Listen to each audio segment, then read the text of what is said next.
Hello, welcome to StackGenius, the podcast for data-driven investment professionals. My name is Sylvan, and I'm greeting you from Berlin today.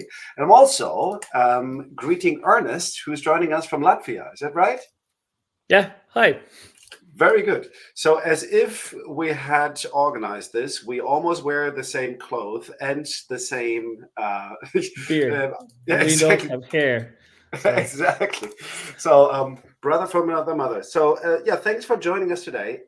We want to speak about Starwatcher. You're the founder of Starwatcher, and I would say Starwatcher is a discovery tool that helps investors and maybe even startups to find similar companies. Is that a good description? How would you describe Starwatcher? uh, Starwatcher is out there, always observing startup universe. Nice. What we do, we basically map out startup universe. So we are analyzing both sides of the table. We analyze investors and startups, and we are aiming to serve both both audiences, both startups and investors, because our vision is that truly good platform is where the information flows freely from to between both sides. So yeah. Hmm. And so when you say both sides, you can look at investors and similar investors, and you can look at startups and similar startups, or how do we have to imagine that?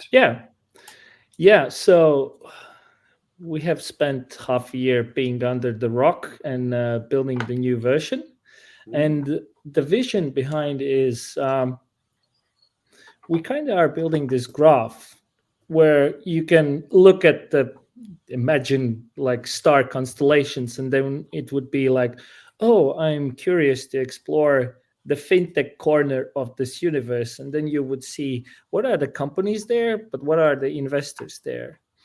And there are several ways how to look at different kind of perspectives. You can also dive in from, hey, I have a company URL. What happens around this company? Like, what are the similar companies in the field? Uh, what are the investors who might be fit with this company? Uh, there could be that you're more interested in understanding particular problems people are solving, like which startups are solving this problem, which startups are targeting this particular target segment, and or being in industry. So there are different ways how you can enter this universe. I actually like that you can look at it from different angles, almost like a three-dimensional star map, like you described it. Can we maybe look at it and make some examples so that it becomes more tangible? Yeah, sure. Awesome. Here we go. So, what are we looking at? You're looking at my personal dashboard, but this is a VC interface. It's possible to have also a startup interface, which is pretty much similar. Over here, so we can type in URL and see what's happening around. And so over here, I have Swatzy.com, which is those are good friends of ours, but we see that it's a good one to demonstrate how it works. So what happens is actually we either have this company or we don't. We actually, if we don't have this company, we will go out and gather information about the company in real time. So that's quite a bonus where you don't have to worry if this company is in our database or not. We will have an opinion on it anyway. So here are similar companies. So Swatsy is a comprehensive shipping and logistics platform for e-commerce businesses. And then there's 3PLAS.ai. They are a platform that simplifies the process of finding and comparing third-party logistic providers for businesses, uh, especially those in e-commerce space. So pretty much head-on, All right. spot-on stuff. As you can see, I just can check out everything on these companies pretty fast, where they are based, when they are founded, what are the industry stack. And over here below, I can go on and on by checking like similar companies over here. Does this have And a specific geographic focus? Does it work in we the Western one world, of globally, Europe? so Yeah, go we ahead. have launched this one last week. We have been focusing mainly on European companies, but we are gathering companies across the world. Our data sources are portfolios of VC firms, different kind of events, accelerator programs. So we have different kind of sources where we are getting this information. Mhm. Over here, we also can check on investors. We haven't implemented geography filters, but we actually check on what's the geography where a company is investing. For example, this is an Australian investor. So, yeah, this is not a good fit, but we are planning to implement over here. The SWATI is operating in logistics, and we know that, for example, over here there's TradeWork VC, which is actually an investor in B2B log tech startups and scale-ups. Yeah, So, spot and on. they are investing in the geography where SWATI is based, B2B software, and we even have information on their ticket size. So that's something we are getting out. As I said, this is our first version. We are implementing filters so it would be narrowed down and improving the quality of these results. Yeah, but that's one of the ways how you can check you can dive in, like You just put in the giving spot URL on, and and then that's you it. click Yeah. through. Okay. One of the takeaways is while working on this product is that we stopped trusting VCs and startups to provide accurate information. Sometimes startups would simply oversell, undersell, and Of course. missell. Like they don't know how to describe what they do. So we just skip that part. And the investor part is that investors tend to be very vague about what they do. And then you talk or check what they do, and then they're investing in ambitious founders who want to disrupt industries. Cool Yeah. story, bro. What exactly you're doing? You're lorem ipsum investor. And so we try to Yeah. analyze their portfolios and their landing page, and basically by bits and pieces figure out what they exactly do. What is the industries they are investing in? What's the geography? What's the ticket size? So another way how we can dive in is actually to check on target customers. Like Oh, who yeah. would be the target customers? Can you show that? Whom? That would be awesome. Yeah. So who is targeting this particular target customer? Who is building products for this target customer? So uh, maybe we could try like startup portfolio managers, startup Yeah. portfolio managers. And so we're looking for stuff where, like, okay, we have open round, where we have platform designed to help founders streamline their investor relations and fundraising process. So this is Yeah, that close. works. Also down there, Uh, Dialogue. We actually had them on the podcast the other day. They uh, are a portfolio management solution. yeah, Explain, yeah, people would know. Yeah. yeah. And we see that Investory is over here, Right. that helps startups in fundraising. Yeah, so this is one more way how to look at this one. We can also go into problem, like what problems are being solved, and this is particularly interesting because it can be very wide range. Like uh, we could go diabetes, dementia, or whatever medical stuff. Dementia, yeah, like we have. Yeah, this one is for e-based test that can detect early stage dementia. But then we can totally switch gears and jump into something else. Uh, real estate, real estate portfolio management. Always get this one wrong. commercial real estate management software that provides comprehensive solutions for managing asset spaces, range features to help real estate manage their finance more effectively, real estate investment platform. So this is also pretty much, and this is free text, so you can do whatever you want. Like you do you. You can go nuts over here. And of course, then we have industries, and industries are pretty flexible. We can go health tech, Norwegian health tech company, that healthcare, everything related to health. We can go fintech, fintech products, fintech. Basically, these are fintech companies. And as I said, we launched last week, and we are now exploring. We are adding on top of this more filter options and management. That's very cool.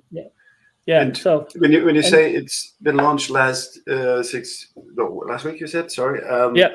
So can people sign up for it already? Is it live for customers? Yes. Yeah. Okay. Actually, the company URL check we have put in the landing page, so you can go to the landing page and just drop in URL of company, and we will try to check. We launched it half baked because we want to understand what doesn't work.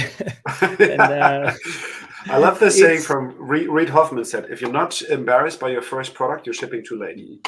Yeah, you're a bit too late. Exactly. That's the case. And so we have launched this one to basically check on what's happening.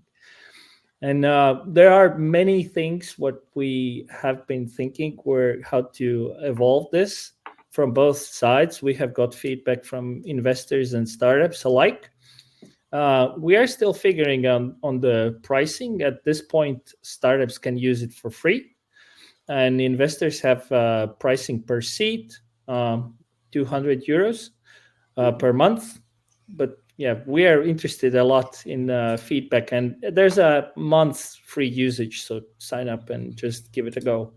We probably will change the pricing for this product. We have been working intellectually on this product for 6 years. In past 3 years, we have done 3 iterations, and this one is 4th iteration. So have learned a ton about how startups, VCs are working with technology and data-driven stuff.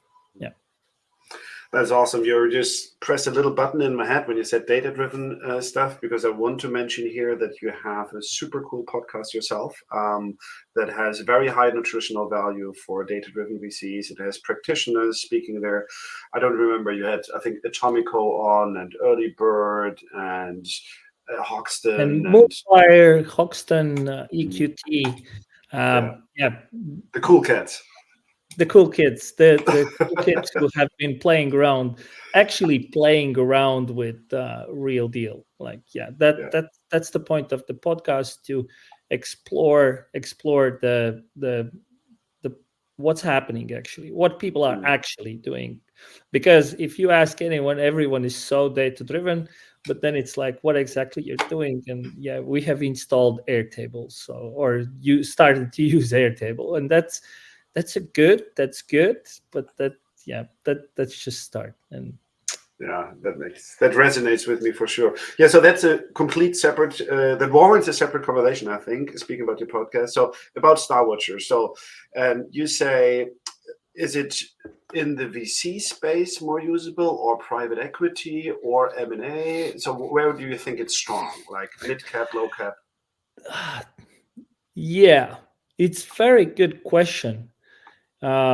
Because I have got feedback from different kind of people, and on different kind of features, they have said, well, I don't care about that one, but this one is interesting. Like there are accelerators who are researching companies for their specific niche, and that's like, I'm really interested in this and understanding who's building something for particular stuff.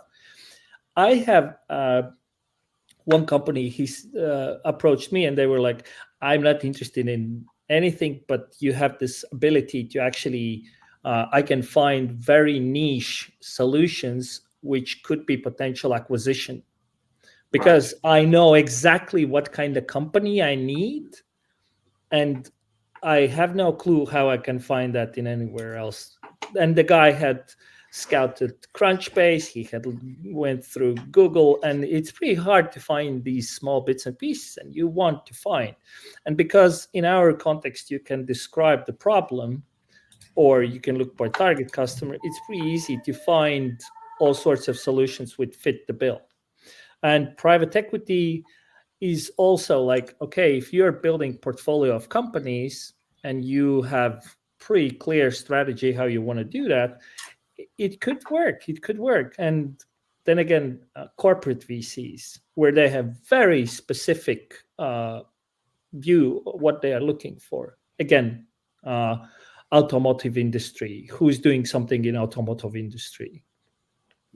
But then if we flip the table, startups are, I have spoken with a bunch of startups, and there are a lot of these, hey, check out this list of investors, and those VC lists, first of all, they are pretty hard to go through. And second, they are full of trash. And we have analyzed those investor lists. And in one investor list, I found airport in Paris.